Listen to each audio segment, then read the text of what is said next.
आज का वचन। पहला पाठ प्रवक्ता ग्रंथ अध्याय 17 पद संख्या 1 से 13। प्रभु ने मिट्टी से मनुष्य का गढ़ा, उसने उसे अपना प्रतिरूप बनाया। वह उसे फिर मिट्टी में मिला देता है। उसने उसे अपने सदृश शक्ति प्रदान की। उसने मनुष्यों की आयु की सीमा निर्धारित की और उन्हें पृथ्वी की सब वस्तुओं पर अधिकार दिया। उसने सब प्राणियों में मनुष्य के प्रति भय उत्पन्न किया और उसे सब पशुओं तथा पक्षियों पर अधिकार दिया। उसने मनुष्यों को बुद्धि, भाषा, आंखें तथा कान दिए और विचार करने का मन भी। उसने उन्हें विवेक से संपन्न किया और भलाई तथा बुराई की पहचान से।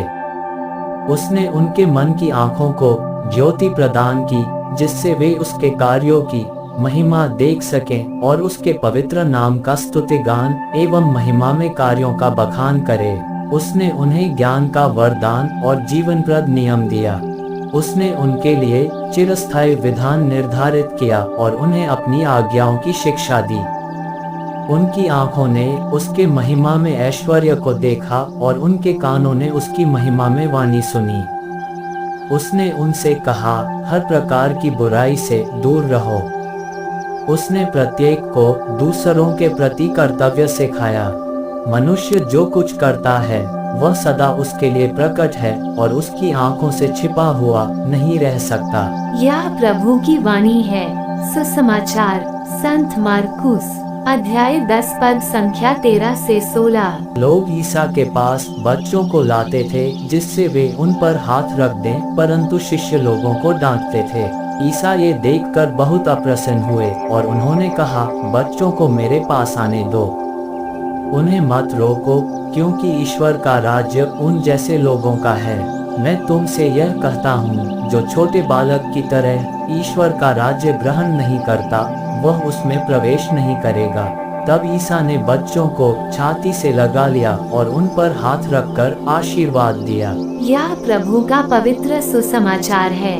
आमीन। आज का चिंतन। प्रभु ने हमें अपने स्वरूप में बनाया तथा हमें हर प्रकार के दान, फल एवं वरदानों से अलंकृत किया। जब हमें इस सुंदरता का आभास होता है, तब हम प्रभुमय होकर उस प्रभु द्वारा प्रदत्त वरदानों के प्रति अपनी कृतज्ञता प्रकट करते हैं। हम अपने पापी स्वभाव में कभी कभी ऐसा भ्रम पाल लेते हैं कि हमें कोई नहीं देखेगा और हम कुकर्म जैसे कृत्य कर जाते हैं। याद रखें, प्रभु द्वारा प्रदत्त दिव्य प्रकाश से कोई भी छिप नहीं सकता। इसलिए उचित होगा कि हम पाप या अंधकार के कर्मों को त्याग कर प्रकाश या ज्योति की संतान की तरह आचरण करें। इस प्रकार हम प्रभु के करीब होंगे और ईश्वरीय जीवन के हकदार बन जाएंगे। लेकिन इसके लिए जरूरी है कि हम अपने स्वभाव को बच्चों के स्वभाव जैसा बना लें। फिर हमें प्रभु का आशीर्वाद भी प्राप्त होगा एवं हम प्रभु की छत्र छाया में पलते हुए निरंतर प्रगति या उन्नति के मार्ग पर अग्रसर होंगे। आमीन।